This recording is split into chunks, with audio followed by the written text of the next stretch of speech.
Ben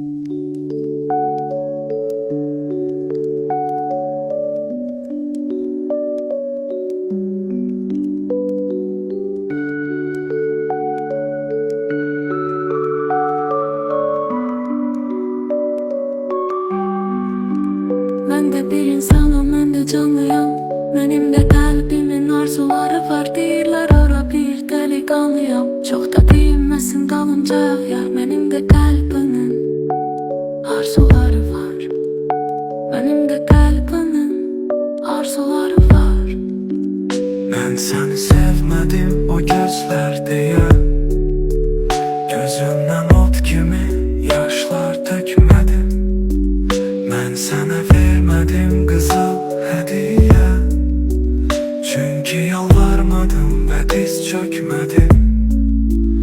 Gözümden ot gibi yaşlar dökmedim.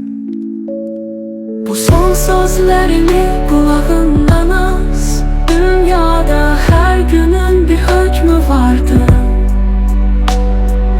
Vaktini almasın ne toy ne de yaz. Gurlayan sesinle bir eli haykır. Dünyada her günün bir hükmü vardır.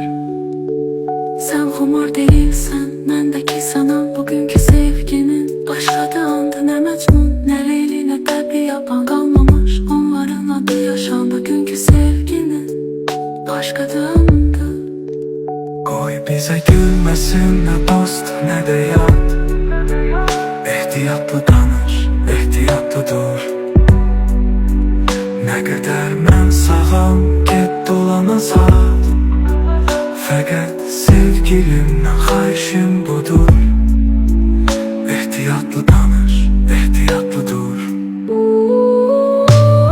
Bu son sözlerini kulağından az. Dünyada her günün bir hükmü vardı. Vaktini almasın ne toy ne de yaz. Gurlayan sesinle bir eli haykır. Dünyada her günün bir hükmü vardır.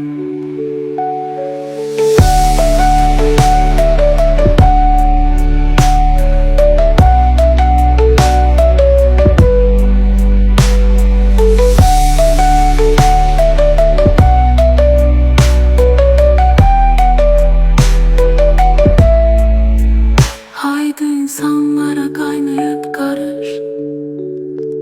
Kalma bu dünyada hayattan ırak. İstesen alemi gez karış karış. Hain adamları tez görüp bırak. Kalma bu dünyada hayattan ırak.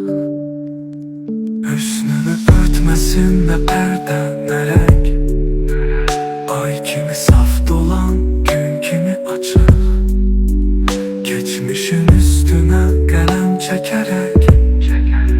Vuruş meydanında vuruşmağa çık.